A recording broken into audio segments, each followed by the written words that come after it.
A mí me parece que hoy no hay necesidad de predicar. No hay necesidad de hacer homilía. Basta abrir los ojos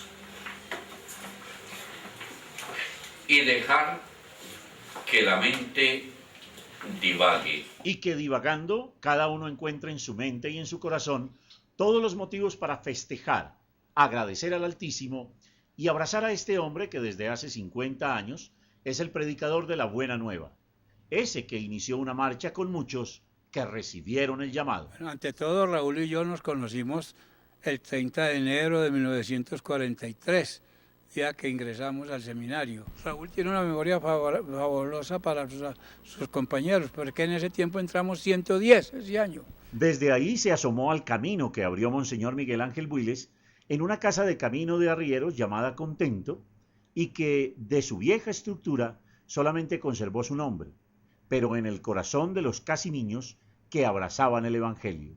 El edificio tenía los dos cuerpos de atrás, detrás de donde ustedes están viendo la capilla en este momento.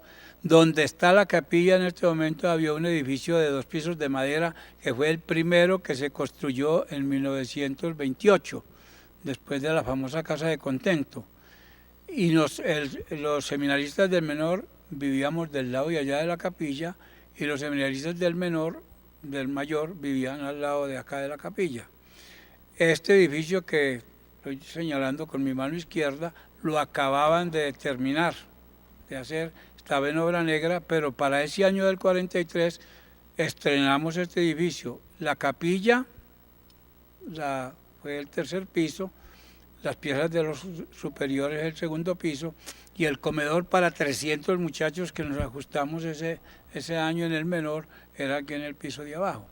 Un Yarumal distinto al de ahora, pero con esa cortina de frío que siempre cubre ese pueblo, con la niebla infaltable de las 5 de la tarde, sirvió desde entonces para separar la oración del seminario con el bullicio de la vida común y al tiempo convertirse en el referente del casi niño, quien empezó a entender, a fuerza de lágrimas, que su madre desde muy pronto sería la iglesia. Muy poco después se murió la mamá, y de esas cosas que eso lo va juntando a uno, lo va acercando.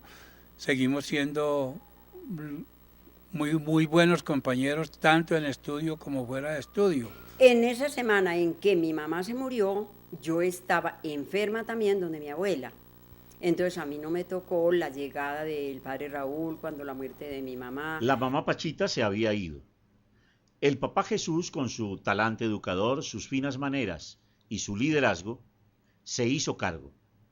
Con Cecilia, una hija convertida en mamá adoptiva, recogieron el legado y la figura familiar nunca se perdió, y fue desde siempre ese motor interior que mantuvo al seminarista Raúl firme, recio y disciplinado hasta ese día de octubre de 1955, cuando el obispo misionero, en nombre del Todopoderoso y de su madre, la Virgen de las Misericordias, le concedió licencia para llevar el Evangelio a todos los pueblos del mundo, escudado en la figura apostólica de San Francisco Javier y en la dulzura mística de Santa Teresita del Niño Jesús. En la capilla del seminario se oyeron las hoces, y con él un grupo de hombres que aún hoy son sus hermanos en Cristo, tomaron el escudo de la fe. Pedro Acosta era el mayor de todos y el primero, y no nos entendimos, sí nos entendimos con él, pero teníamos muchas diferencias por su temperamento específico de él. Pacho Arango siempre ha sido también muy intenso, como dicen ahora, pero una persona muy interesante, sobre todo es muy investigador. Él conoce mucho de indigenismo, tal vez de las personas que más conocieron de indigenismo, y siempre estuvo donde lo mandaron. Jesús Betancourt se distinguió siempre por su serenidad y sobre todo como no trabajó sino de profesor aquí con nosotros, después estuvo mucho tiempo en el Ecuador. Darío Cardona era un hombre muy alegre, muy despreocupado, muy desabrochado, como decíamos nosotros, pero uno muy buen amigo y una persona muy alegre. De los que están vivos ahora no está en la comunidad, el Monro Hernández, era una persona que no daba ni cine, no se sentía mucho. Y Raúl Villa siempre ha tenido esa fama y esa realidad de ser un tipo muy trabajador y de ser un tipo muy fuerte. Entre Ríos lo vio por primera vez revestido. Su papá, todos sus hermanos, liderados por el padre Jorge, quien ya había recibido su ordenación como sacerdote budista, y la hermana Marta, recorrieron jubilosos los mismos pasos que hoy recogimos para llegar a la celebración de una primera misa, que sería el gran inicio de una vida, ahora sí, plenamente consagrada. Después, servicio, entrega, amor filial, defensa de sus concepciones, lucha incansable, pero sobre todo, cercanía.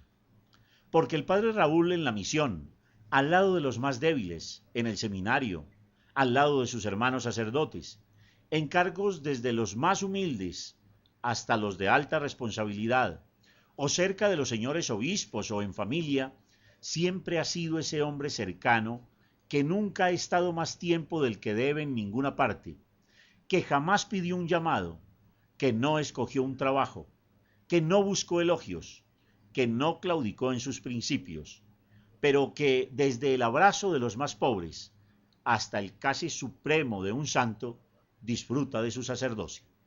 La primera nota es que es un sacerdote a carta cabal, en su espiritualidad y en su compromiso. Es una persona que no le saca el cuerpo al trabajo y que, como conversábamos ahora, él no necesita que lo manden o que le digan o que le pregunten, sino él está dispuesto perfectamente a cualquier momento a lo que lo manden. En tercer lugar, es habilísimo secretario y le encanta todo eso de las rúbricas y de las normas para manejar una secretaría de curia y ha tenido la confianza absoluta de todos los prelados con que ha trabajado y lo hace muy bien. Es preciosista, todo quiere que le salga bien y si uno de amigos le corrige y a él no le parece bien, él le dice, en cualquier tono dice que así no es y que debe ser de otra manera. Es una persona pues muy radical, pero que quiere hacerlo todo bien. En segundo lugar, es muy buen amigo y muy amante a la familia, es absolutamente amante a la familia, a todos sus hermanos, sus sobrinos, todo eso. En todo está su talante, pero el recio, el duro, el impenetrable Raúl se vuelve miel y seda, abrazo y sonrisas en familia. Esa primera, o la que se bifurca en sobrinos, primos cercanos y lejanos, parientes, paisanos, amigos de todas las características. Un hombre de Dios que parece tener el don de la ubicuidad. Él siempre aparece. Lo hizo cuando su papá quiso recibir la comunión en su lecho de enfermo, y después en todo bautizo, en los compromisos, en las celebraciones. Su voz nasal suelta frases que ponen lágrimas en los ojos, unas veces de alegría, otras de profunda tristeza, pero él siempre está. Por ello, el amor filial lo acompaña. Es muy sencillo, él está con todos, él le pide a uno un favor, que vamos a que me celebres una misa para fulanito.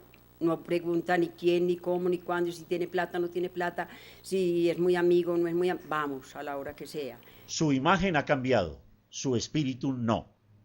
De ese muchachito ilusionado de otros tiempos, a ese joven ministro vital, ese misionero viajero, ese amigo de sus hermanos mayores, ese tío o hermano comprometido, ese sacerdote fiel, ese servidor constante, muchas vivencias lo han marcado y hoy, 50 años después, ya es modelo, ya es símbolo, ya es figura para imitar. La organización y la rectitud y la fidelidad de Monseñor Muñoz a Monseñor Viles, que nosotros tenemos ahora, que es absoluta, no pudimos haberla sacado sino de ahí. También de la piedad y el sentido de iglesia, de fidelidad a la iglesia, que es distintísimo en Raúl, es distinguidísimo en Raúl, lo tomamos de Monseñor Viles, porque lo veíamos el obispo perfecto en el sentido de ser obispo de la Iglesia Católica y defender lo que debía ser. Y en Monseñor Jaramillo, no imagino que verlo para necesitar imitarlo. Y no es un misionero, es su confidente desde la infancia, quien invita a que se lo vea como ejemplo por parte de los nuevos misioneros. Podrían aprender del padre Raúl la sencillez, la cordialidad con los feligreses, el desinterés, porque él trabaja pero desinteresadamente, si le dieron bien, si no le dieron también bien. Por eso esta voz y esta presencia seguirán con nosotros. Cuéntenle otra y muchas veces más a sus hijos y a sus nietos cómo se vive el amor. Sí, está justificada esta cita en el Entre Ríos de Cara Nueva. Por eso las lágrimas de la emoción, por eso esa mirada al cielo para agradecer por él. Por eso, Padre Raúl, denos su bendición. Y la bendición de Dios Todopoderoso, Padre, Hijo y Espíritu Santo, descienda sobre vosotros y os acompañe siempre. Amén. Bien Esmeralda de Antioquia, noche y día resuena un cantar. Es el yunque no labran las hoces, con que pronto se van a cegar. En un pliegue Esmeralda de Antioquia, noche y día resuena un cantar. Es el yunque no labran las hoces, con que pronto se van a cegar. Compañeros, la aurora ya empieza, de los montes la cumbre en que